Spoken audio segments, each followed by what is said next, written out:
It's 100 degrees outside. You know, it was 90 degrees the other day. All right. Welcome back to the Hendo Beat podcast. I'm your man, Josh. We're going to do that in the front rant right now, where I get to bark about little things that tickle my fancy right quick. First thing, we got to do the roundabouts update. Last podcast, we talked about the roundabouts.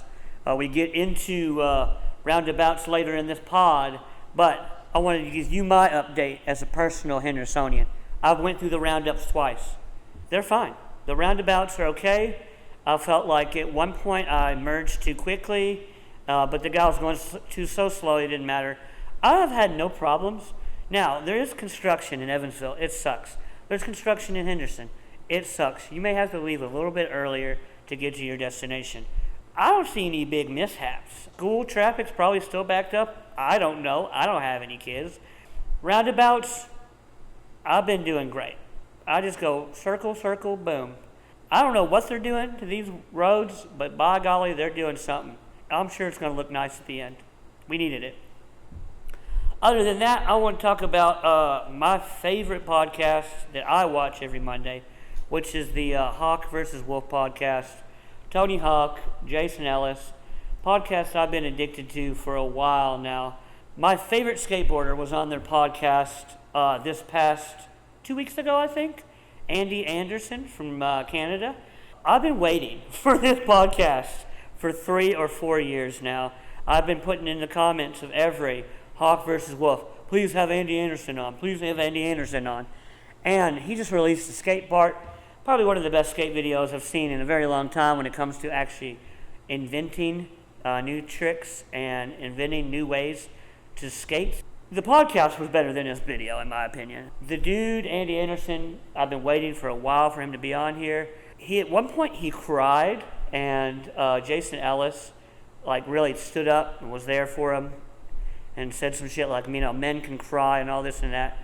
All in all, I would go and say, if you're into skateboarding a little bit, or you're into just dudes being dudes for each other, I would watch the podcast. Check it out on the Hawk vs. Wolf podcast, the Andy Anderson version episode. Other than that, I wanted to rant about my band a little bit. Sideways Lemonade Time. Our EP is coming out soon. We're still working on it. I just want to say I love my band. I like the music that we write, and I like that the way we're running it. It's a fun art exploration. To end the rant, I want to bring it down a little bit. Let's talk about freaking poverty, dude. It's tough out here right now for everyone. It's not going to get any better, I don't think, whether you vote for blue team or red team in November. There was a thing today I was reading that McDonald's is going to keep the $5 menu because it's so successful and it's helping the poor come back to their restaurant. Their CEO made $19 million this year. They never had to raise their prices. They did. They are the ones bitching about poor people not coming to McDonald's anymore because they decided to raise their prices. Corporate oligarchy is ruining this country, and we must stop it. Every worker in this country needs to learn how to stand up. I don't care if you're joining a union, if you're doing a 1 month day of striking at your work. I don't care what you have to do. I know it's tough. We're going to have to, as a class of working class people, stand up, or we will never, ever have any issues fixed with poverty. Yes, I do believe that we can do democratic socialism and social change and make poverty a thing of the past in this country.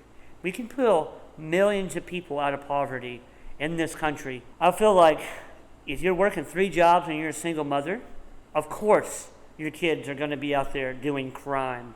Crime, racism, all going hand in hand with poverty. Over-policing, stuff like this all goes hand in hand in poverty. You have to fix monetary policy in this country, or we will never have a free country. Things are way too expensive. Jobs are not paying enough. There's no benefits. The federal government is sending your money to fight 2 wars in 2 different countries while we sit here and have no health care for free. no free childcare, no free college. If we don't stand up and fight to get out of poverty, they're going to keep us there. 10 people own the most of the world's wealth, and it has to stop. I want people to work in grassroots ways. You need to go feed the homeless. You got to go and do Food Not Jails or Food Not Bombs. Any of these local mutual aid systems you need to be part of. The way you can help poverty is helping each other. And then the way you can end poverty is voting, I guess, and or standing up for yourself as a proletariat. People are not getting enough to eat. People are not having a place to live. And it's only going to get worse. It's not going to get better until we stand up. It needs to be an issue that's spoken at every table all the time. That means talking to your pastors, actually doing real things at your churches, feeding the homeless or feeding the needy, housing the homeless, how your churches and community groups or AA groups can help you end poverty by raising money for people, mutual aid groups, stuff like that. Voting for politicians are not going to come and help you. We have to do it on our own, and we have to fight back. With all that being said, I think that's my big rant for today. Please enjoy our interview with Austin Vowels.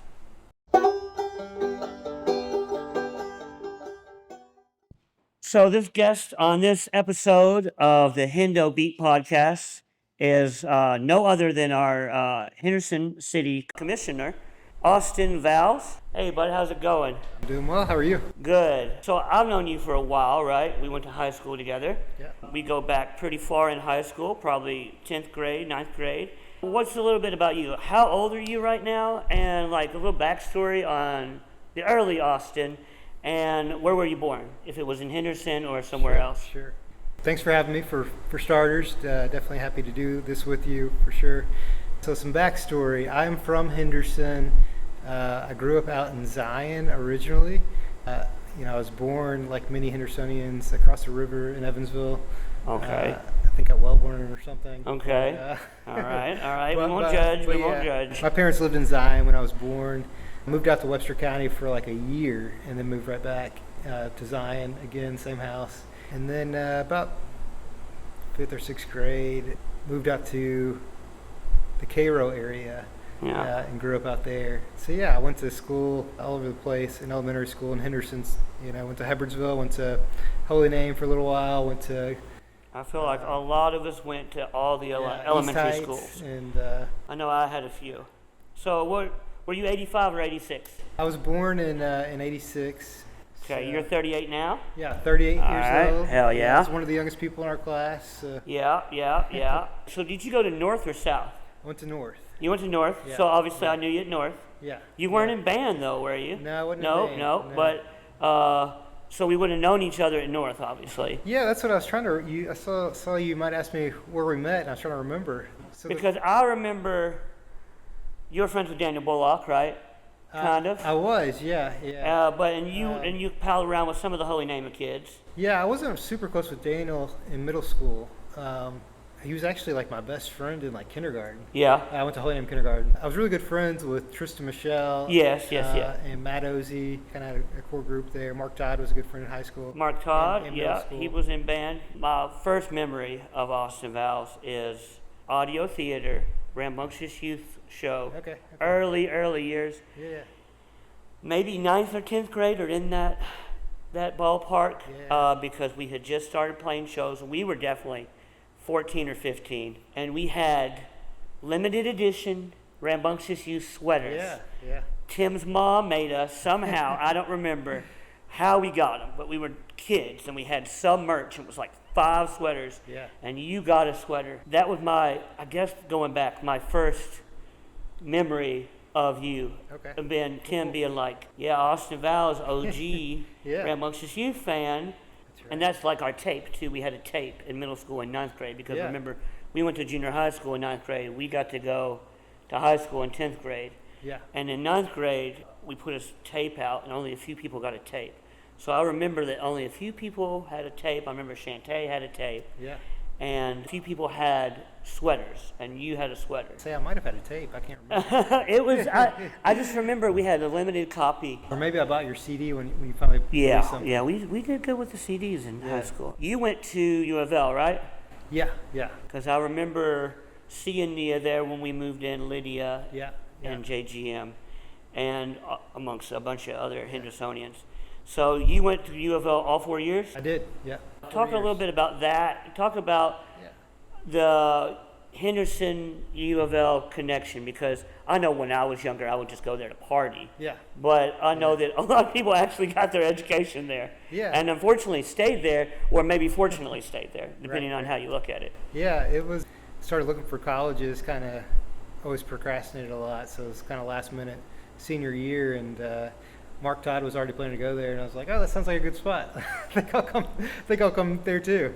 And he was going to do the engineering school, and I think that's why he chose it, and I just chose it because I thought it sounded cool.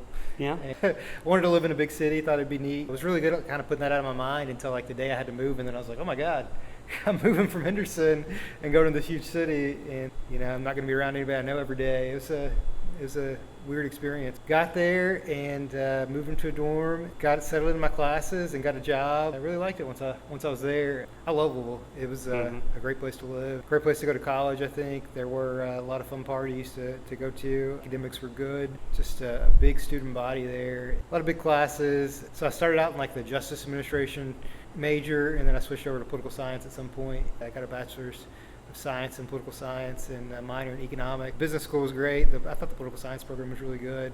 I don't know that either one of them were like world renowned or anything. Good school for me. Yeah, I enjoyed it. So. Were you and Sarah together when you went to college? We were. So we started dating when we were 15. I thought it was, Yeah. And then, so did she go to U of L as well? That's a dumb question, I guess. Yeah, she did. She was a year younger than us. Yeah, I remember that. So she was in high school another year, but then she came up to U of L her freshman year or a year and a half. But she ended up transferring back to USI at some point. Yeah. She was having some health issues that she just really needed to be around her parents for. Yeah. She was having seizures at the time, actually. It was a weird thing. She doesn't have any more, thank God. That's good. It was scaring me to death, and eventually she decided to transfer back home. So when you went up there in 2004, did you know you wanted to become a lawyer, take the bar exam? Was that a plan, or did you just said, I'm going to wing it and see what happens? Yeah, you said you did economics, you did political science. Yeah. How did the bar exam work in there? Yeah. And how does that work? I'm just curious about, you have to pay for it, right? Right. And then you have to do a certain amount of testing, a score. Yeah. And then boom, you're a lawyer, right? Or am I wrong? You're basically right, but so you have to get a bachelor's degree to begin with, which is what I got at U of L. I did go in with the intention of getting into law school eventually. So that was my plan the whole time from the second I started, and I didn't really waver in it. I switched majors. So to get into law school, you can have pretty much any major under the sun. You think like maybe the pre-law, political science, justice administration stuff might be a little bit helpful there, but they'll accept like biology, chemistry. You could do environmental science. Yeah, you could do anything. But yeah, that was my intention, so I majored in something related. And so you have to do that, and then after you're done with your bachelor's degree, you have to take the LSAT, which is a law school entry exam. Okay. And apply to law school, and then you have to spend another 3 years in law school. So U of L has a law school program? They do have a law program, but that's not where I went. Where'd you go? I went to St. Louis University. You moved to St. Louis? I did, yeah. And Sarah stayed here? So Sarah was back here when I moved to St. Louis, and then she ended up finding a nursing program at St. Louis University that she could finish up her bachelor's degree in a year. So she transferred over to St. Louis. So you are a proper Midwestern lawyer then. Yeah. Because you hit both of them. That's good. Yeah, U of L waitlisted me for their law school and didn't tell me anything more about it until I'd already moved to St. Louis. So I was like, I guess I'm going to go to St. Louis University. Yeah. And so, Louisville. Yeah. All in all, from 2004, and how many years did you go to college then? So I spent 4 years in Louisville and another 3 years in St. Louis. And then moved back here in 2011. So Sarah had she finished up her nursing program, got her bachelor's in nursing, and then she worked at some hospitals in St. Louis for a little while, and she didn't really like it. So she ended up moving back here my third year of law school and started working for her dad at the time, who's a pediatrician. Dr. Crick. Yeah. So she moved back Legend. here before me. Yeah. She moved right back here before me. Well, we actually got married between my second and third year of law school. Okay. When we still lived in St. Louis. So how old are you in second year, or in like your law school years? How old are you then? I think I started when I was 22. Yeah. I turned 22 right when I started, and I finished when I was 25, I guess. Wow, you knocked it out. You just Yeah. knocked it out. I went straight through Yeah. 7 years after Yeah. high school. Because I guess we think like Yeah. that's young, but I mean it's not really. Most people were a little bit older than me. A lot of people will take a year off somewhere here or there. I probably should have. I never did, though. Bang it out, Yeah. Here's a dumb question, or it's probably a smart question. Why would you want to be a lawyer? I think it's just always a kind of a natural interest, or something I took a liking to is law and politics in general. Did you do any like KYA or any like that kind of stuff? Definitely did KYA every Yeah. year. I think I did every year of high school. Yeah, I always just had an interest in it, law and politics in general. I guess this is the first tough question, but All right. for me personally, and this is just my biased political outlook, and Sure, maybe a lot of people think like this on my side of the spectrum. I think that our justice system, all the things that go along with the American justice system that has formed as of 2024. So for me personally, I'm in favor of dismantle and rebuild. I know that's a crazy idea in some people's minds, but I feel like that it's too corrupt and too racist to fix from where we're at now. So I would say dismantle, or literally rewrite laws and fix it in an egalitarian, fair justice way. Now, there's a lot of, you would have to take money out of the equation, and maybe corporal punishment ideas would have to change. Other people think we should reform, and obviously I'm on the reform camp too. Yeah. I don't think we have to just rip it all down and boom, it's going to be better. Of course, I don't really believe that, but I feel like that's to the point where we've gotten. But I'm a huge justice reform person. I want to see a lot of the things change in our justice system. And being a lawyer, you deal with state statutes, federal statutes, laws all the time. As you know, working in the system, things can be pretty messed up and unfair. I would guess, I don't want to put words in your mouth, that you would be more of a reformer than a status quo kind of guy. Yeah, I think that's probably fair. One piece of it, I think, if you were kind of to focus in on kind of the key pieces there, right now you have these prosecutors that tend to get rewarded and celebrated when they convict somebody or punish somebody for something. But there's kind of a couple different camps there. That's one of them, where it's just a very competitive, you want the prosecutor to win. And that's their focus in our system today, for sure. But the other kind of focus in justice is prosecutors to be more of a truth-seeking kind of role. Where they're, rather than just try to win their case, they're trying to figure out what actually happened here and what should be the result. And I think if we could somehow reform our justice system to more of a truth-seeking role by the prosecutors, rather than a competitive, I need to win this case role, I think that'd be a really good thing. I feel like reform is definitely needed in this country. And one thing I was driving over here thinking about, how we are a country of little mini nations. We have states, Yeah. right? And everyone talks about states' rights all the time. And yes, I hear that. But wouldn't it be more fair and thoughtful and bureaucratic, dare I say, if all states maybe had same general laws? One glaring one would be like cannabis in California and cannabis in Kentucky, or you would say like corporal punishments in some states and corporal punishment in not other states, or abortions in some states and abortions in not some states. Big stuff like that, where yes, it's state by state, and I get there's a huge camp that is libertarians and like that.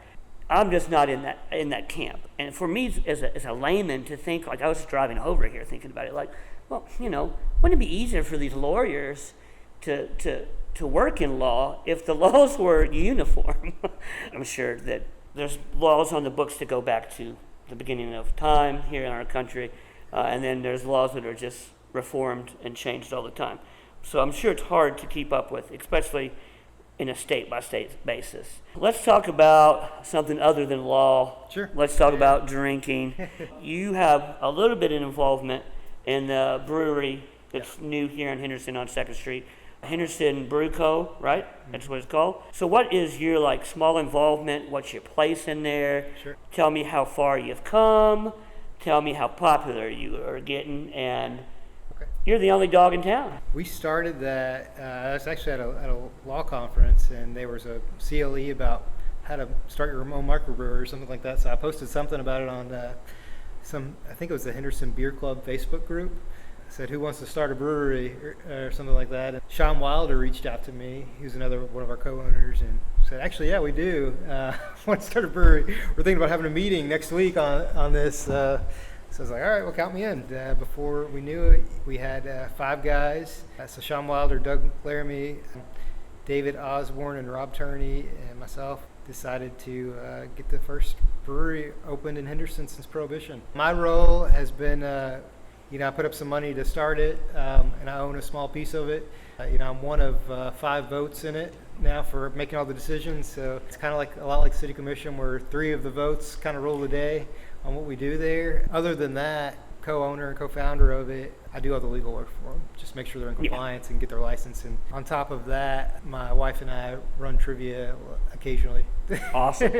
On Thursday nights. We were doing every Thursday night when we first started, and then we had some other people kind of sub in for us. So now we're maybe there once a month doing it. Trivia is low-key popular in Hendo. Yeah, it brings people in on a dead week. Exactly. Night. Otherwise, you guys are pretty much everywhere in Henderson. I know, I don't drink anymore, but I go out and I see. Yeah. I know that you guys are pretty much where beer is sold. You're basically in Henderson at all the places. We're distributing to Henderson and then a little bit to Owensboro now, and that's about it as far as distribution. Our production is not huge. We're not making a huge quantity of beer back there. Every batch is 3 barrels, which isn't, it's a lot of beer, but it's not a lot of beer for if you're trying to start a distribution business. Yes. It's just not enough to really ship it all over the world or anything. Yeah. So it's kind of labor intensive. If we had a bigger system, we could do more. Our better return is on what we actually sell at the tap room. We like to distribute just to get the brand out there. I really like the can designs. I think that's cool. Yeah. I think that you guys are the only thing in town, and you're out there.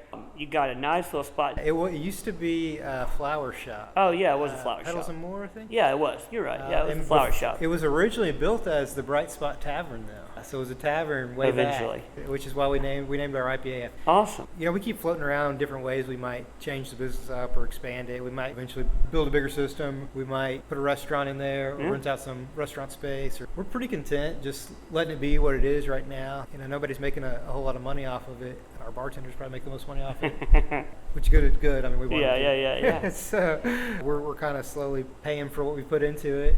We all just really enjoy it. The co-owners it's a business, but it's also sort of like a hobby for us exactly. too. So we really enjoy it. Well, that leads into the next topic: young professionals coming back home.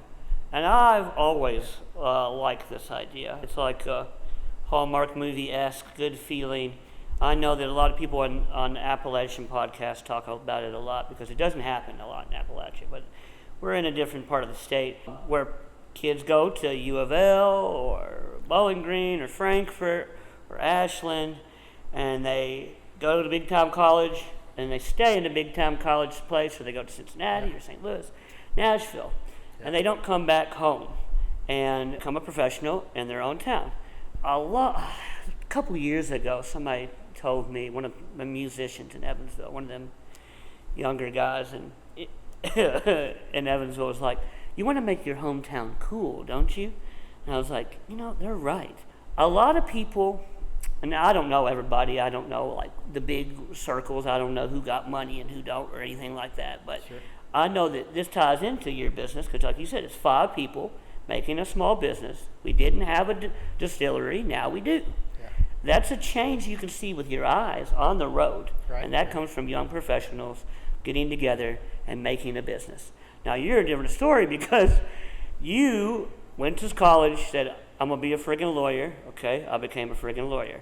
Okay, now you say, I'm a friggin' lawyer. What am I going to do now? I'm going to become a city commissioner, aka a councilman, so I can make positive change in my own community.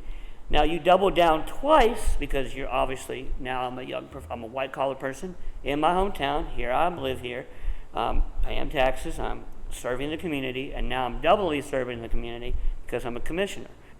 And I don't know, obviously, we have opportunities here in Owensboro, Evansville, and Henderson. It's not the middle of McCracken County or McLean County or one of these western Kentucky counties that doesn't have anything. There's some desolate places. So you can come back here and make a life for yourself. We have jobs here. But can you talk a little bit about maybe young professionals not coming back home? Sure. Because you actually did it. You put your money where your mouth was, and you did it. And I'm so proud of you because of that. And I care so much about you. That's why I wanted people to vote for you, because you actually did the damn thing. You took your time. You incurred the debt. You became a professional, and you went back and you opened businesses in your community. Why? Why did you do that? Well, and you started a family. It's nothing to be proud of me for, because I probably wouldn't have at one point in time. You're just living in St. Louis, Really, what I was thinking when I graduated from law school was I'll probably move back to Louisville now, because I kind of miss Louisville after being away for a few years. It's a great city. And all my friends were there, that I'd hung out with in college and whatnot. And then, I graduated in the middle of a terrible recession. And there were no jobs anywhere. So, and my wife was already home, working with her dad. It's I guess I'll come home. And that was the only place I really got a job offer. And it wasn't really a job offer. It was to do some contract attorney work for another law firm. John Morton basically said I don't really have a job for you, but, you can work kind of as a contractor for my firm. And if you want to, set up your own shop. So that sounds better than anything else I've got on the table. On the job training. So I ended up coming back and setting up my own law firm for that reason. And when I originally moved back, I thought, we'll probably move to Louisville in a year or two. I probably won't stay home. But then kind of as I settled in at home, got my law practice started, and then just starting my own business like that, I could feel a lot of potential there, even though I was probably not making very much money still. But I was I could make a lot of money with this, even though I'm not, was kind of my thought process.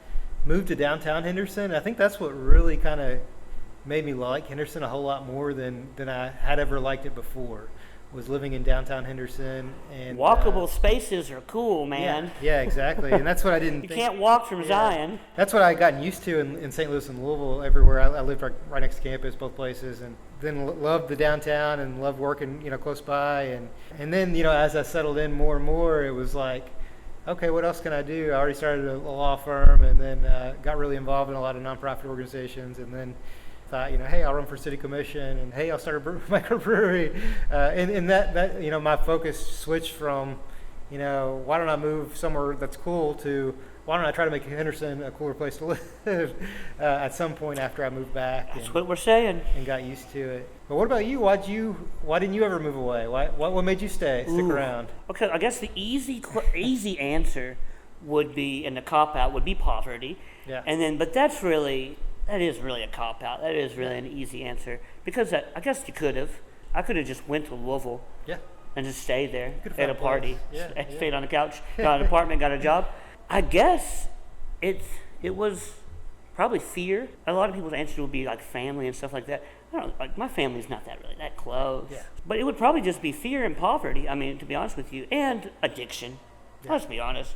I wasn't good in my 20s. I had issues. Once I got those issues cleared up, I realized, oh man, I blew my 20s. You don't realize that until it's too late. That's the whole thing that I was trying to get at, is that it doesn't matter if you're an uncollege educated person or a college educated person. You can still make small incremental changes in your community to make it cooler, to make it better, to not have stagnation. And I think that's one of the big things that we did. As much, you can talk negative or positive about the paper mill, that kind of stuff keeps us going. You all day you could preach on pros and cons of building a paper mill. Right. But at the end of the day, if you don't keep the engine going, you don't. Just like where we're at the Elm, if they don't keep their business going and have live music and have karaoke contests and have drinks, then you're not changing. And I've noticed in Henderson, I don't know, over the past 10, 15 years, we have been blasting on the change. And it's been positive for not just downtown, but the whole county. So you think people stay in the college towns because of the job opportunities? I think that's, you 100%. got to go where your job is. That's the end of the story. Well, that's the big thing they talk about in Appalachia. If you don't have jobs in Henderson, and that's why I came back to Henderson, because it was, a spot where I could find a job. Yeah, without that, you got nothing. Yeah, you don't want to go back to friggin' Muhlenberg County and be like, well, where can I work? There is nowhere. Right. Let's talk a little bit about Kentucky state government. So we've had Bashir, right? Yeah. He's a big D, Democrat, and he's had a mostly Republican state government in Frankfort. But so far, so good. I mean, Balancing Act is pretty good. For him to even get the small progressive reforms that he's gotten is it's not baffling towards me, but it's surprising compared to coming from Bevan to this. Yeah. In Kentucky state government, do you think there will be a cannabis law in Tennessee or Kentucky in the next, say, ballpark 5 years? Well, I mean, Kentucky's got the medical now. But I mean, if you look at it, it's not the best bill. Yeah. And it's a blue governor grasping at straws. Right. And he grasped and he got a little. So are you asking recreational? Recreational taxed. Yeah. Yeah. Taxed. I think just it'll like you do happen. bourbon. Yeah. Just like you would do in Tennessee. Did you say the next 5 years? 5. Yeah. Exactly. I don't know if it'll be the next exactly. 5 years. It would be 10. Yeah, probably. It'd be 10. Probably more like 10. It'd be 10. And it's going to be because of people demand it. It's going to be. Yes. Yes. Which we have a good cannabis lobby grassroots thing here in Kentucky. The Kentucky legislature is actually controlled by Democrats up through, I don't know when, I want to say 2013 or something like that. But they were very conservative Democrats. Exactly. But and this is just the conspiracy theory in me, but money talks, and so does bourbon. Yeah. And bourbon is one of the reasons why I think is a hindrance to cannabis being legalized in Kentucky, because a lot of them politicians get their beak wet on Maker's Mark and Jim Beam money. They want to protect their billion-dollar industry that comes from Kentucky, and I don't blame them. Yeah. I don't drink anymore, but whiskey was my favorite, and Kentucky bourbon is the best thing you can smell or taste. But you can also work as a team in conjunction, and the tax dollars would be so beneficial to this state if we use them in a smart and progressive way. Yeah, I don't know about 5 years. I think it's 10. Yeah, it's coming. It's just going to be a while. And so how long does Bashir have left? I think he was reelected last year. Yeah, it's recent. 2023, so he's got 4 years. Yep. Until 2027. So he's got a while. So we could flip Frankfurt, but I don't know. So one of the things, obviously, that I love about you being a commissioner, city commissioner, and why I voted for you so many times, was that you have progressive ideas. You're a caring person.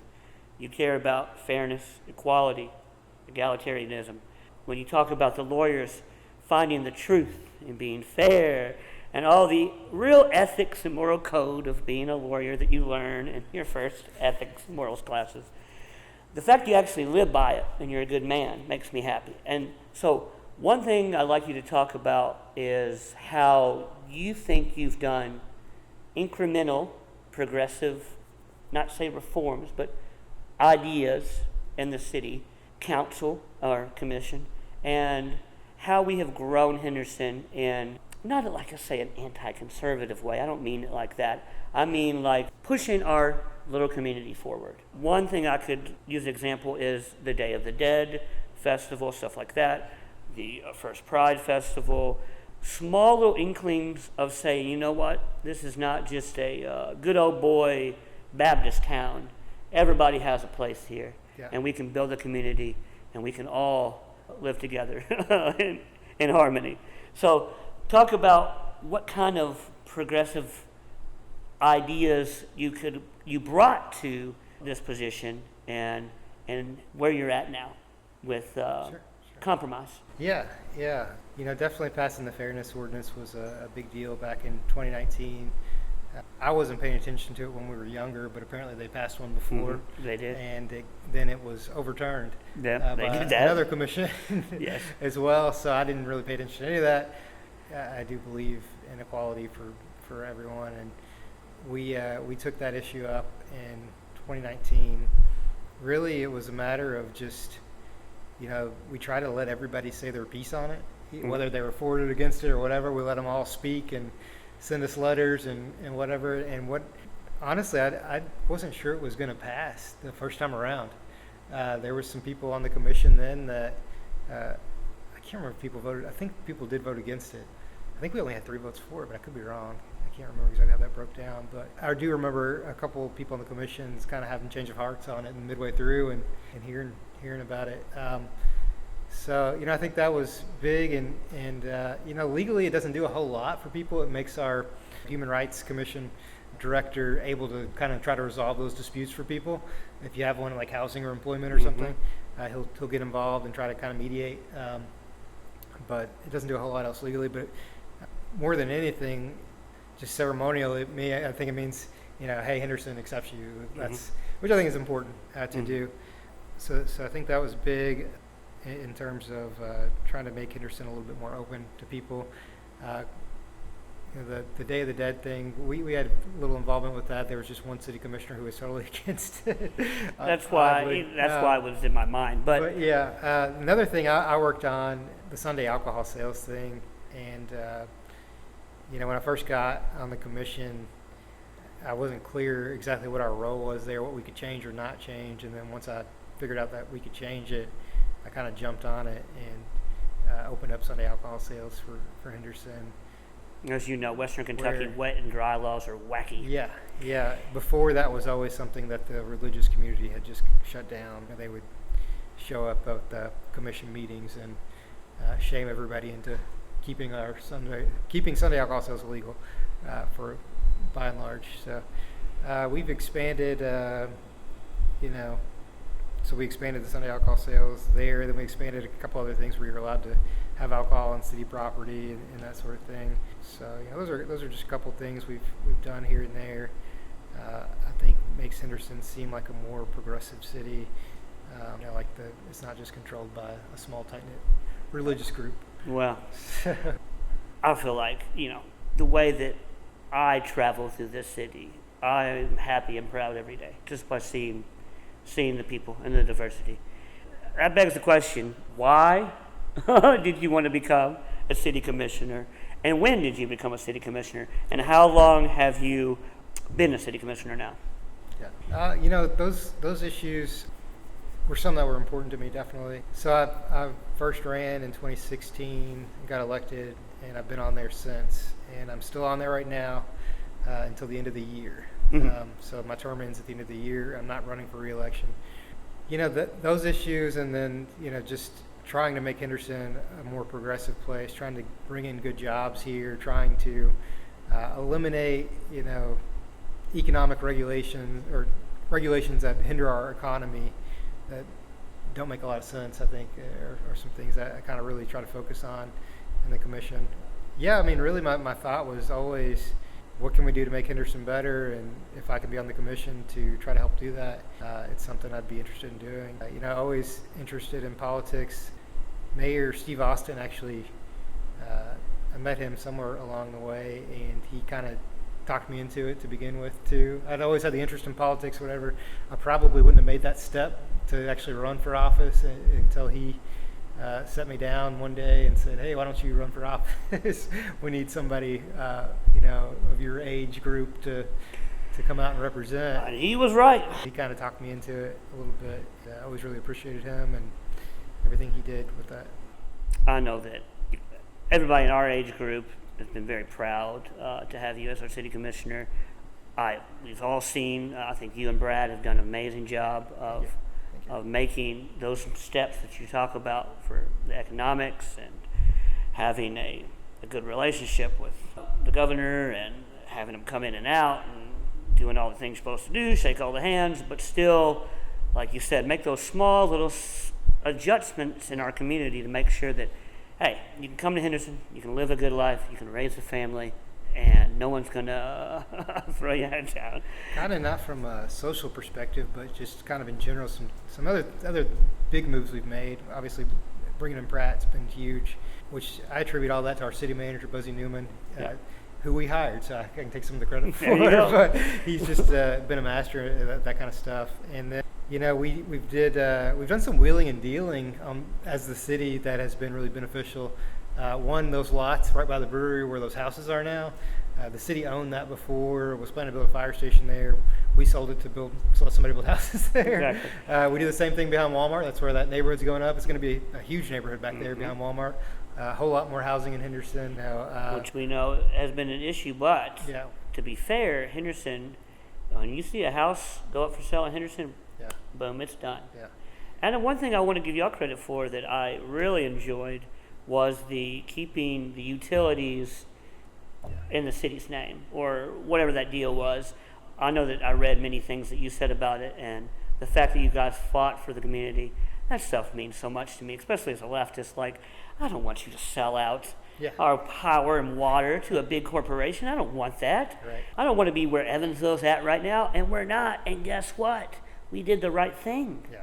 I don't have to deal with CenterPoint Energy or you name the energy corporation that's doing rolling blackouts and charging me $500 a month. Yeah. I have good power and water that I know is going to be good. And I don't know, like the whole wheeling and dealing, but the fact that we could keep that, and I know that my bill ain't gone up, I'm happy. Right. And that's a direct thing to where I can say, hey, I voted for this person, I voted for this person, and look, my utility bills hasn't gone up. That's how government works, in my opinion. Yeah, no, you're exactly right. There would have been a windfall of money coming into the city's possession had we sold that company, which would have been nice to have.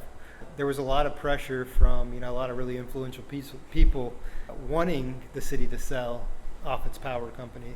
But yeah, when you boil down that transaction at the end of the day, it means everybody pays more for power, and it's pretty easy to see that once you really dive in. It was a tough decision for a lot of people, but I think in the end, everybody voted against it, just realizing. Yeah, I can't mean, sell people out like it was this. like you did like maybe 5-6 paragraphs on your commission page, and I read it and I was like, oh, they're doing the right thing. We're good. We're fine. And I still talk about that when people bitch about their utility bill in Evansville. I'm like, well, move to Henderson, bro. I don't know. Could be worse. Yeah, you complain about yours in Henderson. It could be a lot worse. Yes. We have good rates stuff. Well, like you said, you're quitting city government. I knew that. You told me that. And going to have more free time. Obviously, you have a bigger family now. You had a child. You both are young professionals in the town. You're doing your job. You're making the family. And I know you said you were going to move on from government for a little bit. But I guess the big question would be, would you ever think about running for mayor? Obviously, you got a long time. I'm not going to ask you right now. Kids are going to grow up, dude. You're going to be bored. Right. So, yeah, I mean, I've got a 5-year-old, and now I've got a 5-month-old as well. And the 5-month-old coming along, and then the thought of doing another campaign for the 5th time in 10 years was like something I just didn't want to mess with. Yeah. I needed to take a step back and not campaign every other year for take a year off at least. I don't have my sights set on anything specific, but I'll always consider, throwing my name in and running for something again eventually. And if it'd be mayor, if it'd be some Kentucky Supreme Court or like a legislative position or something like that, I said I don't have any big plans. For time being, I'll take off, and I see a good opening at some point in the future, I'll jump in somewhere. Maybe not. I really like being a private practice attorney and just having a day job and doing the brewery kind of on the side as a side gig, and I might just be happy doing that. My wife would probably appreciate that. She doesn't enjoy campaigning and people constantly criticizing everything I do. Yeah. So. Well, and I know that she was teaching nursing and doing nursing, and she's out and about at all the hospitals. So Yeah, I got to ask. Yeah. Well, let's talk about, we got a little bit of time left here. So let's talk about the hot button situation in Henderson County right now, which is road stuff. We got roundabouts, the Hot Wheel track, that's what I call it. I don't even know where I'm at anymore. When I'm driving on it, I'm like, I have to have a third point of view. Am I on? Yeah. What was that road called? Penny Row? No, when you used to go the back way by Red Banks. I was, am I over here now? Yeah. Because they've got it all. I saw that, you had said somewhere you were trying to calm the masses down from their hysteria of roundabouts. You said, guys, it's a beautification project, and you showed like a little greenery blueprint thingamabobber. At the end of the day, it's gonna bring jobs, because beer shearers say, hey, Kentucky needs jobs, and those guys working on the road adds jobs. And B, the traffic doesn't work in Henderson anymore. Yeah. The traffic, if you're stuck at the Watson Lane light, you're screwed. Right. We have traffic flows that are much higher than what they used to be in the 1970s when Henderson kind of blew up as a community. And these roundabouts are, right now they're cones, let's be honest. Right. So you don't really see what it's going to be. I haven't had any trouble. I think maybe I was like, oh, I'm scared to merge. What am I going to... But it doesn't matter. Everyone in Henderson drives so slow, and we're so friendly, and we all do this and that and flash our lights. Henderson is the most chill place to drive. I can't even drive in Evansville. They're too angry. There's not going to be any kerfuffle, but can you talk about maybe how the state got that done? B, why roundabouts, the beautification project, is it going to make 2nd Street any better? We all know, we've all went to school, we've all had to pick kids from school up. Traffic's going to be bad anyways. We have the third largest high school in the state. It's a huge compound. Of course it's going to be a nightmare. It always has been. Is it going to get any worse? I don't know. Talk about how we got here, and then where do you think we'll be, even with the bridge, which we know will be a while. I mean, I think that bridge is a total game changer. Then you lose. Hopefully, you lose the backups on the bridge. Yeah, those are the worst traffic situations for Henderson. And they look like they're going to fall at any moment. Even though they just said that they're fine. But if we can keep both of those twin bridges open, of course, which is something I think really needs to happen. I think the majority of Henderson would love that. But still the plan is to close one, as far as I know.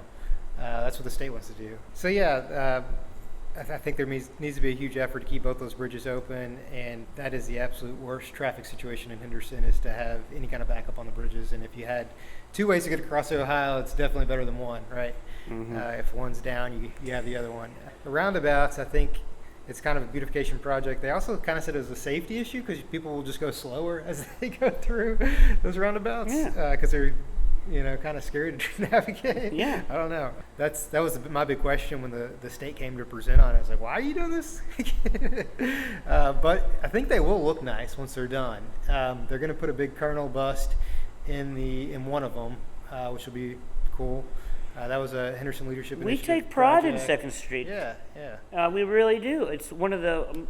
You can take a picture anywhere on 2nd Street and get a good picture if you're a good photographer. It's the main stretch, throughout the city. And then we're putting a City of Henderson sign in one of the roundabouts as well. So it'll look nice once they're all done. And other cool thing is, if you live out in that area, you can zip right through town without hitting a stoplight until you get to that one that they left there at Sherway or whatever. The state, this is a state-funded project, obviously. Yeah. And they have their bids and their contracts, and they tell you when they're going to start, when they're going to go, and when they're going to end, right? They should have that plan, right? Yeah. When is the bridge supposed to be built?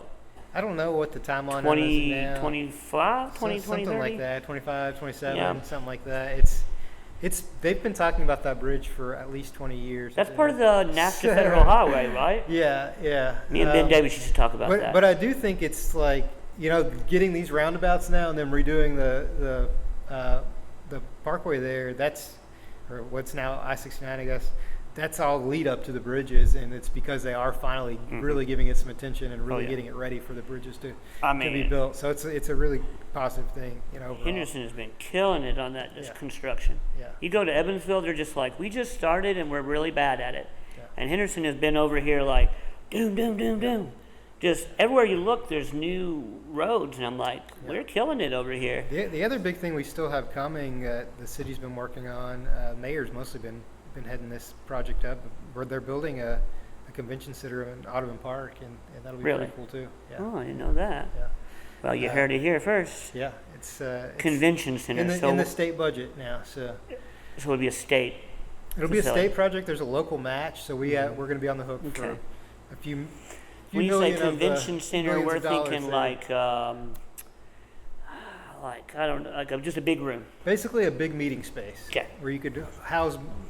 I can't remember what number that said. Maybe Kid Rock's playing there. Maybe 500. You get 500 people together. Okay. Which there's not really a space like that in Henderson. No, there's not. There's not. You're right. There's not.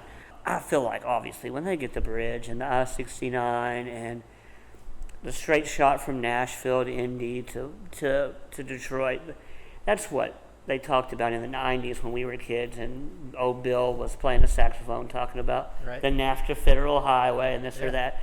And, I mean, to be fair, this country is falling apart. They got to do something. Yeah. So this is one thing that you can see in our community with our own eyes. Yeah, it's a headache, but it's going to make our community a better community, because you don't think they're going to start building stuff by that new bridge? Yeah. You don't think they're going to say, hey, I got some farmland out here in Spotsville. We need a target. Right. Now, I'm not one to consume. I'm not one to vote on capitalism, but people need jobs. And this community has stood strong through the COVID, through the other recession, to where we hurt, but we weren't that hurt. We are lucky to have, we're a poor community. Yes, we have financial struggles. Yes, our standard of living is lower. Yes, we're in Kentucky. But there's places to work in Owensboro, Evansville, and in Henderson. And the outward tri-state area for pretty much any profession. So people got to eat. That's all I'm saying. Let's talk about some of the things that I'm happy that you've been attended to. So we had our first Pride Festival not too long ago, a couple months ago. Local city government kids, I guess he's still a kid even though he's in college now, but he's a kid, all doing this grassroots, independent, making this happen. And then you spoke, and then obviously the mayor spoke. And to see you out there just shows me like why I voted for you. As you know, like we went to the same high school, we had the same graduating class. There wasn't that many dissenting voices in our. Everybody got along. Everybody loved everybody. Everybody was pretty close, and I knew that everybody was pretty decent people. To see you out at these Pride festivals and like the Black Lives Matter or Black Lives, that was also a big thing to see you there with tons of local Black and African American clergy, African American leaders of this community, and you stood there with them. Stuff like that is what people are going to remember when you're not a city councilman anymore. Yeah, we got a paper factory. Yeah, you did this or that. You made a deal for the power and light. But for me personally, as a leftist, I want to see that my people that I'm voting for at least want to stand for equality. It's not a high bar. It's literally standing there and listening. Yeah. And that's one thing that you have done, and it's probably because you were trained as such a good lawyer. You stand there and you listen, and then you speak later.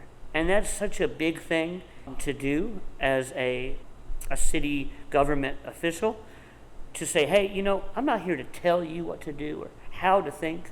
I'm here to listen to you.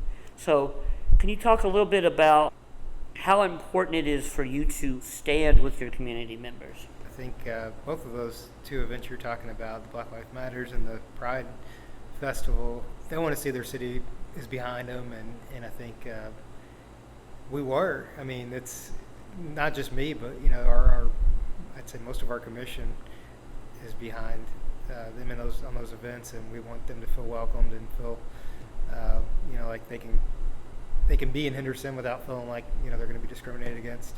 We've done a lot of stuff internally for the city's police department, during that time, especially with Breonna Taylor, and to just try to make sure we're not going to end up with some similar issue. Yeah. And our police force was great about taking the public position of these police did not do things right.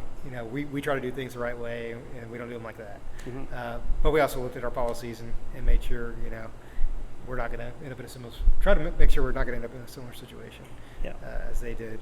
Listening to everybody, I think, is really important, and we've always tried to put a real focus on that. And it's difficult because you hear a lot of people just mad at you over different things, but you got to take it all in, try to consider it all, be open to other positions. It's rare that somebody changes my mind, but it happens. It happened with some of the COVID policies. Some of our employees got really upset about some of our COVID policies, and I think we ended up changing them, for their benefit, mm-hmm. Which I didn't think anybody would convince me to do that. But I feel like in a lot of ways, laws and statutes and rules and regulations, they should be fluid. Yeah. You're right. You should always have different change of policies. Mm-hmm. You can change a policy, thinking you're doing the right thing. Find out later you did the wrong thing by changing the policy and then changing it back. Yeah. That is called growth. That is not called wishy-washing or flip-flopping. Right. That's called growth. That's called being a mature adult. When it came to the fairness ordinance, the one thing, I made very little public comment on it. I really just kind of listened to everybody, and then we voted, and I got quoted in the USA Today for it. And I didn't know that. Some reporter called me up and he was like, "Hey, do you want to comment on this thing?" And I was like, "Sure. It's just the right thing to do." Yeah. He was like, "Hey, you got anything else?" I probably told him some other stuff too. But I was like, "Yeah, I mean that's pretty much it. It's just the right thing to do." I think. Because my takeaway for you is, why do you do that? It's the right thing to do. First off, I would have voted for you because I went to high school with you. Second off, I knew that, all the things we talked about, who you are as a person. I guess we're about to end this up and we're going to talk about a random Henderson fact, but I can't leave without talking about these last two things I want to talk about. Okay. You went to local shows. Definitely. Secret Rock and Roller. Yeah. Okay. And me and you did our high school reunion this past year. Yeah. The Odd Couple. Yeah. And so I'll break them down into one thing. Yeah. So obviously, big thanks for all over the years of coming to the shows when you can, when you're in town. When you were a teen, that was what we did. Luke Austin had a band, and John McCardle, all the Holy Name kids had a band. We had bands. Thanks for coming out. Thanks for bringing people out. That's such an important thing for my community here, is because that's how we grew up, playing music at the skate park, at the Denton Shelter, and that is how I gained my idea of a sense of community and love and how a team can work together, because we did it every weekend. You made this happen as a team. Seeing you out there when you were a teenager obviously is cool. A lot of people used to come from the high school. But seeing you out there as an adult, as a professional, as a city commissioner, I've seen you come out to Denton Shelter shows before COVID that I just booked, and you would come out and listen to the music for a little bit. Yeah. And that is so rad, and I appreciate that so much. Yeah, I always enjoyed it. So growing up, my sister, Jamie Vowels, now Purcell, and my brother-in-law, Kenny Purcell, were really good friends with the Mullets. So that's I knew you had a mullet connection. That was kind of my connection there. So, they had me listen to their CDs at a pretty young age, and got really into the Mullets, and just wanted to get involved in all the shows. And another young professional. Yeah. That's doing something for his community. Yeah. Mr. Joey Goebel. Yeah. I love Joey. Yeah. Joey lives a couple doors down from me now. Yeah. I remember that. Because that's how you and Tim had a little connection. Yeah, actually, I get to see Joey and Justin and Jason a lot still. I've run into them. They come to the brewery sometimes and just hang out. So we try to get together every now and then. The kids, man. Yeah. The kids are keeping it alive. Yeah. The kids are keeping the Mullets alive. Cujo's playing Mullet songs. all the kids at work, all the dishwasher kids they? are like, oh yeah, That's the awesome. kids, man, the kids are get out to keeping more these songs shows now. alive. I haven't been to one. Oh, forever. Joey was out here the other day being weird in here, man. Was he? Yeah, he's awkward. He's a teacher. What are you going to do? They're all Yeah. around you. He was like, I feel like I've sat around long enough. I'm going to get a drink. I was like, get you a damn drink. You're an adult. You're not on the clock. But the kids, man, they love him. And it's a good thing because I remember how close, being a weird, nerdy kid, I was close to my English teacher and you know, all that weird stuff. Some Yeah. people are close to their chemistry teacher, whatnot. These kids, man, they love him. And to have such a good writer teaching kids how to write, Yeah. we couldn't do Yeah, any that's better awesome. for our That's community. awesome. I've read pretty much all his books too. So I know. I'm a big fan. The first one, my favorite. yeah. Which one was that? Oh, with the anomalies, I Yeah. think? Yeah. Yeah, that's my favorite one. It's hilarious. Yeah. Let's talk about how me and you got roped into Yeah. doing the 2024 high school reunion, class of 2004. So me and Austin we graduated in 2004. I didn't graduate. I quit 3 months before graduation. You graduated. Somehow got roped into this because Yeah. somebody was like, where's the reunion at? And Austin was like, I don't know, we could figure something out, you know, being Yeah. the natural born leader that you are. And I was like, well, my band could play if we figured something out. Yeah. And that ended up us doing the whole darn thing. That's right. Yeah. And I would dare to say that it was a success. It was awesome. Yeah. I enjoyed it. I think most people did. So. I was so wrapped up into like Yeah. performer, manager, DJ mode that I didn't really Host, yeah. get to Enjoy see what was going on. But at Yeah. some point, somebody said that there was like 200 people in here. There were a lot of And in people. my brain, I was like, nobody came. But No, it was a good I felt crowd. like the It whole was a solid band crowd. I was in band with came. Yeah. We raised the money. Yeah. We crowdfunded Yeah. the money, which was Yeah. great. That was really good. Made it And free we for had everyone. enough money to do all the things people wanted Yeah. that they really didn't want at the end of the day. Yeah. We had the whole charcuterie board, we had the pictures, we had the beer, and we had the band play. Nobody cared about the band, which was great. It was fine. I think everybody's just trying to catch you up. So it's Exactly. hard to listen to music. Yeah, we should have definitely been at the end. It was still fun to watch you guys play for a little bit. Though. I enjoyed Nobody it. cared about the keepsakes that I still have in my house. Yeah. And then nobody really cared about eating, really. Yeah. So everybody cared about drinking and talking, Right. which we knew. That's a big thing. But the two big things to do. We did what we were supposed to do. Everybody did a great job. Big shout out to Misty. Obviously, she did so much work A lot. from San Diego, California. Hillary secretly doing all this work no one knows about. Right. Comes in Yeah. clutch. Bunch of balloons out of nowhere. Ashley, Tennille, Kelly, all kind of people. I'm missing people. All kind of people helped in their own way get it done. I was just in work mode, you know. I was having fun, you know. But man, it was intense. And you know, at the end of the day, I was like, man, I wish so and so would have came or so and so. But it didn't matter because it ain't about me, and I knew that during the day, and I said that many times. Like, this is about y'all. I'm glad that we could make this happen.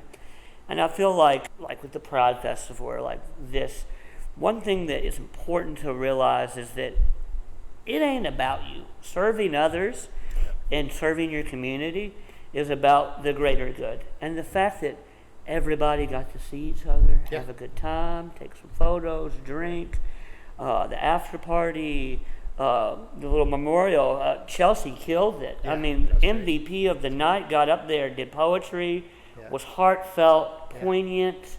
I was just like, wow, we needed this. She killed it. Yeah. That's what's important, is that, you know, it ain't about like my band or, well, my friends didn't come. It was about that people got to come and do fellowship. It was a big group that came, and people seemed to really enjoy it. I enjoyed it. You know, I felt like I didn't have enough time to talk to everybody. I had a young child at home still, so we got back before 2. We didn't stay out very late.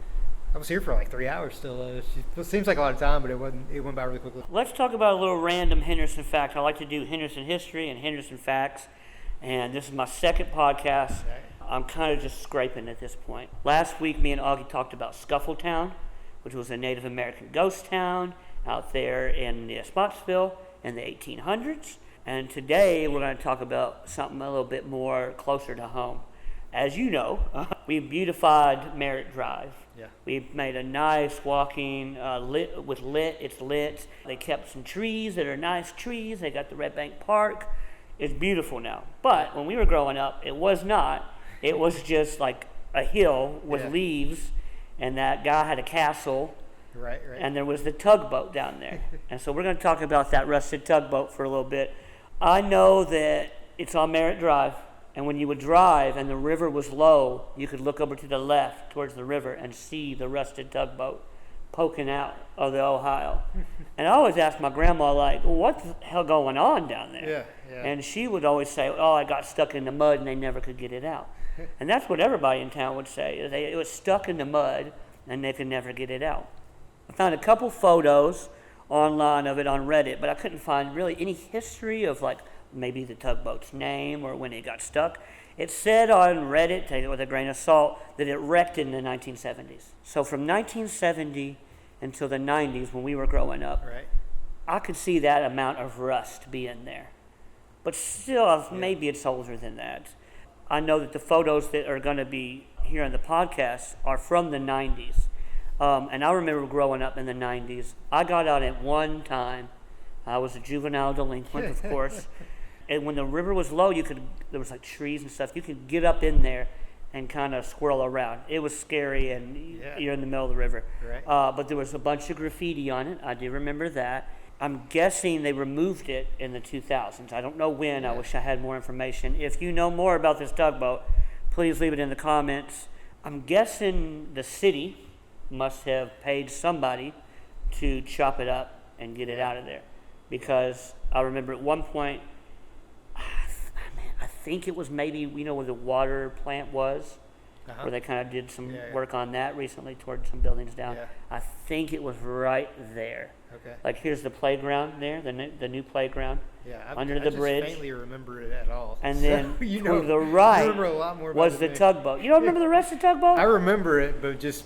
You never went down there? No, I definitely never got inside. Okay, well, you should have went down there. You should have. I do remember the castle. The guy with the castle? Yeah. Dennis Francis. That's a whole nother story.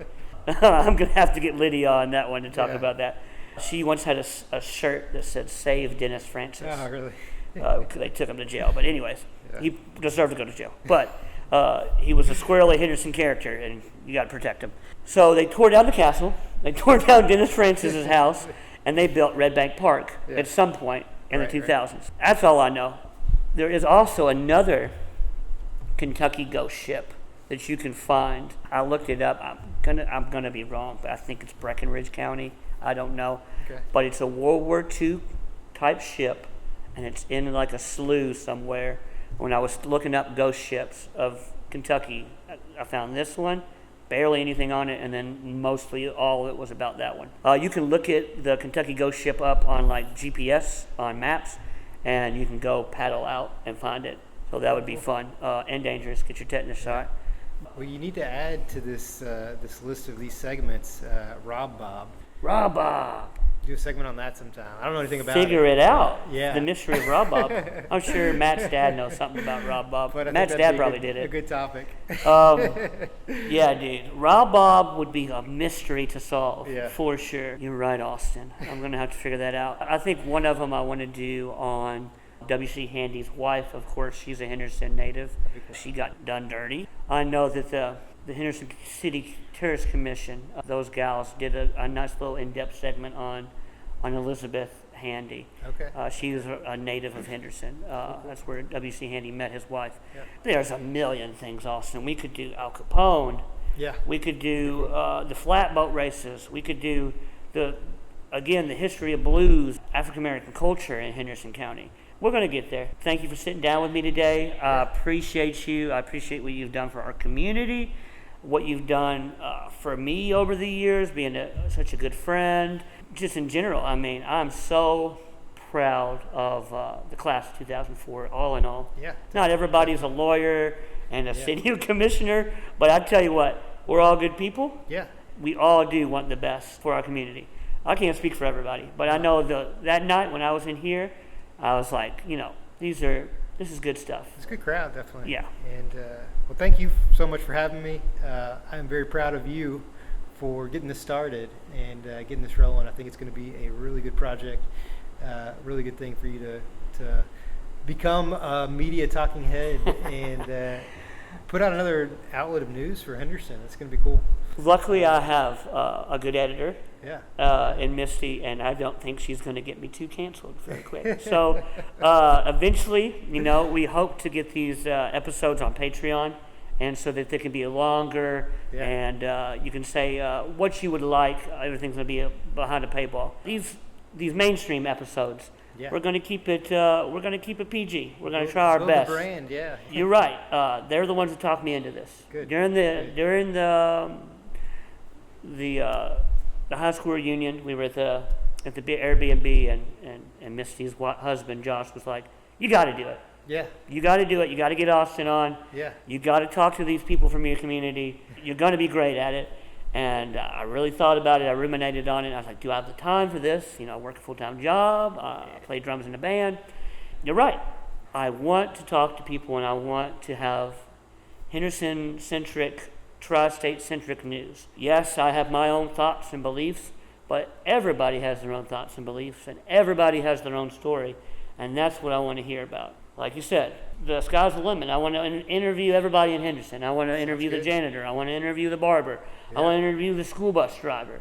Those are what really matter to me, to find out who people are. Because everybody has a story. Everybody's been through something. So thank you, Austin. I really appreciate you, buddy. Yeah, happy to be here. All right. Local scene roundup. Into the podcast, baby. Let's talk about it, man. So proud of the local scene. Went to 2 shows on Sunday night. I was tired, dude. We had band practice. I was tired. I was hurting. But put the work in. We got band practice done. We went to 2 shows. We went to Damsels. We went to Lamasco's. We was in there. Let's talk about that. The shows on the same day conundrum. Right now, our scene is so big, so full of bands, and has enough kids and adults and bar goers to facilitate 2 shows at one day. The polite thing to probably do is maybe contact the other promoter and say, "Hey, we're booking this show on the same day. I've been working on this for a while, so are you. Just letting you know, sorry about it." Probably the most friendly thing to do. Do you have to do it? Oh, probably not. You don't have to. What I'm saying is that I think right now, we're not in famine times. We have enough kids. We got enough fish nets. We got enough hardcore people kicking people in the chest to spread from one show to another. Now let's talk about the pros and cons of that. Because I've been on it, and I'm booking all our band's local shows. Pros: more audience members, more ears, more bands, more touring bands. On Sunday, they had 2 touring bands, and then 2 other touring bands at the other show. That's 4 bands that are traveling from their community to Evansville and experiencing our amazing scene. They are saying on stage, "Thank you. You don't know how important this is. We don't have a scene like this. We love coming here. Every time we come to Evansville, the scene is great." More eyes, more ears is a good thing. That's just in general. Yes, one of the cons of that is that you're peeling off people from one show and they're going to the other. But that's fine. I mean, that's capitalism, baby. I don't like capitalism, but that is what free market society should be like, right? You choose with your dollar. Sunday night, I chose with my dollar 2 times, okay? I paid 2 entry fees into shows. That bar is making 2 times the amount of alcohol sales if I drink. The girls I was with drank, so, you got to think. More alcohol sales, more bands getting paid is not a bad thing. Now, yes, you're splitting a scene and each show looks smaller. Oh well, what are you going to do? I played the shows where it's been another band and 2 other people. I played shows where there's 5 people in the whole building. So that's not happening anymore, okay? The days of playing a show at 11:23 and you're opening and the only band is there is the other band that's after you is over. You're going to go to a Damsel show, you're going to go to a Lamasco show, you're going to go to an Elm show, and yes, there's going to be people there. We're lucky now. There are showgoers, scene kids. I don't really see any other pros or cons there. I see that, yes, you're going to peel people off of your show. Oh, well. And at the end of the day, you had 2 good shows. People were experienced to awesome, brand new music. And the bands had fun. That's what it's really about. It's about the bands having fun and playing a DIY show. Speaking of, let's talk about early morning. I saw them on Sunday at Damsels. The Mason kid, again. Mason used to be the drummer of Flush Show. Now he's in Grow Blind, and he's in Modest Proposal, and he's in Early Morning. Man, this kid has fucking grown up. He is doing great. This kid, amazing frontman, amazing singer, can play all the instruments, great on stage, moves around. This kid, we've seen him grow up from being the drummer of Flush Show, playing Metzger shows in the 2000 teens, into being a proper friggin' local musician. Just killing it. They had a couple of different iterations, but I liked them since I'd seen them. They had like 4 or 5 people in their band. Now when we saw them, it was just bass, guitar, and drums. Much more stripped down, but amazing, dude. Definitely on that Modest Proposal situation where they're blending hardcore and emo and kind of punk vibes all into one. But they also had some slow bits and dynamic bits. Our band, Sideways Lemonade Time, is very dynamic. Sometimes when we're playing with these metal bands and hardcore bands and punk bands, I think, man, sometimes we get too quiet. And some of these songs, early in the morning, got quiet, pulled back, came back. Had some Deftone vibes a little bit. Really fucking great. The drummer, killing it. I told him after the set, like, you are my new favorite big guy drummer in Evansville. Just humongous dude. Smashing them drums. I don't know what else to say. New guitar guy, I don't know if he's new or not. I don't think he used to be in the band. I don't know. But that kid was killing it. Sonically, amazing. So early morning, check them out. I think they said they had an EP coming out. I don't know. That Mason kid works with Black Cat a lot. So check them out. If you see them, I mean, everybody was blown away after their set. Lamasco's, pros and cons. So as we know, Amy is not running Lamasco's anymore. But they are still having shows at Lamasco's. Tried to make Lamasco's like a fine dining eatery / bar thing. I went there and saw the Traders set. Missed all the other bands because we were at Damsels. We ran down there and saw Traders. I saw a guy get like a beer and like a fancy steak plate and go outside and eat it on the patio. And I was just thinking, I wonder what's going through that guy's head. Like, terribly sounding metalcore, not their band's fault, the sound guy's fault. And the only way he can get away from it is eat a steak out here with all the metalheads. Let's talk about it, man. It's a weird place to play.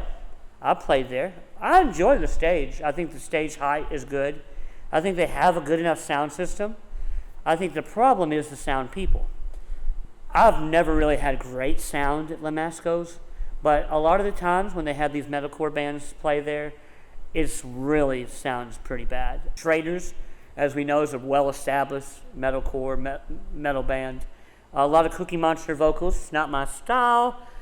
It was so poorly mixed in there. It has nothing to do with the promoter or, say, Lamasco's equipment. I think it has a lot to do with, like, the sound engineering.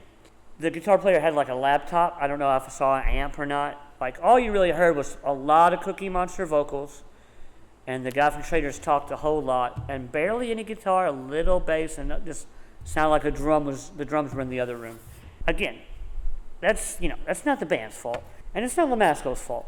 I feel like if we're going to keep doing shows at Lamasco's, which is, your prerogative if you want to do it or not. I would, as a drummer, if somebody said, hey, you got a show at Lamasco's, I'd go fucking play the show. I'd play anywhere. I love playing the drums. We've had wacky shows there. It's a wacky bar. Wacky things has happened there. And it's part of the ambiance, I guess. Good turnout. I'm not saying, there was a great turnout there. A lot of people came out. People were moving, and there was a lot of metalheads in there. I saw a little snippet of Murderachi's set. They had amps on stage, normal setup. That sounded pretty fucking good. I mean, I heard people saying eavesdropping while I was smoking cigarettes. I heard people really chirping up Murderachi saying, man, those kids sounded great. And they opened the show.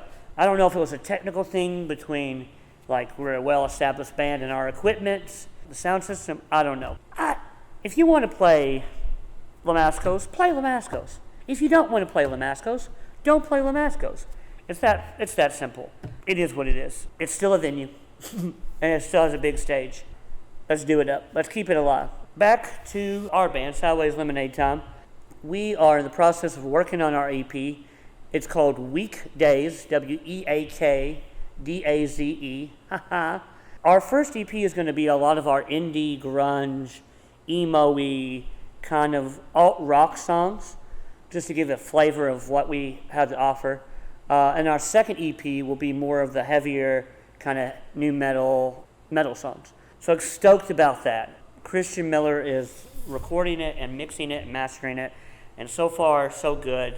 Heard some today, loved it. He put horns in it. I'm now the drummer of the Mighty Mighty Boss Tones. I got a ska song coming out, so you can't tell me shit right now. Super stoked about that. Love my bandmates. Tiffany is such a sweetheart, great singer. Keeps us straight, keeps us tough, really. She's the toughest one in the band. Tyler, God bless his soul. He does so much graphic design work for this band and internet work for this band, and I know he's busy and he wants to pull his hair out half the time. That boy, he gets angry, and I love it. I love egging him on. It's great.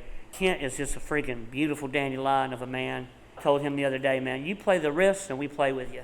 That's all that matters. Whatever you're feeling that day, man, people that pick a genre, they're lame, dude. I don't care anymore. If you want to just be core this or core that, that's fine, man. If you want to just play 4 on the 4, Ramones core, you sound like the Ramones, that's fine. That's your prerogative. But I'd much rather have a plethora and a smorgasbord of different genres and sounds that we get to play. And the best thing about Sideways Lemonade Time is we talk about it. It's a collaborative effort. There's no, hey, this is how it is. We work on things, and that's how we make songs. And I cannot wait to keep writing songs with these folks year after year after year and keep making and recording music and playing shows. We're trying to get TikTok famous, so let's do it.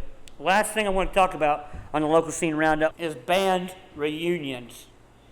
Last podcast, Augie Nelson, my homie, had a lot of feedback from a lot of other homies since the podcast released. They're talking about, we should get Kyle back and we should do some RY songs or some new songs. So what do y'all think? Do y'all think band reunions are lame? Do you think local band reunions are cool?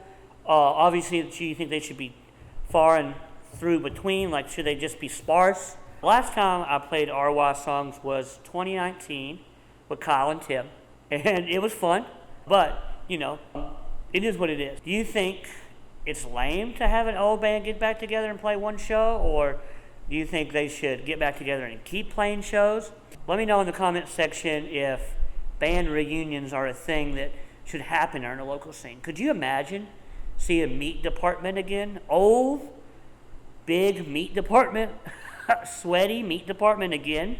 I would love it for me, but that's just me. Imagine how many people would come out to see the Mullets again if they reunited and played Not Bradley's Wedding. You know what I'm saying? If the Mullets played in the Elm, it would be hundreds of people in here, from kids from 14 and 15 to people in their 50s coming out to see that. So just a thought, if the Redemption Song wants to have a hardcore renaissance and come back and play a Damsel show, how cool would that be? I really appreciate you coming and listening to this podcast. Austin is a freaking amazing dude, such a freaking professional, such a sweetheart, and we're so blessed to have him as our city commissioner for a couple more months. Support local artists, support the local scene. Well, that'll be it for this week's Henderson Beat podcast. We're going to try to get more drummers, and we're going to try to get more business owners, and we're going to try to get more city officials. See y'all later.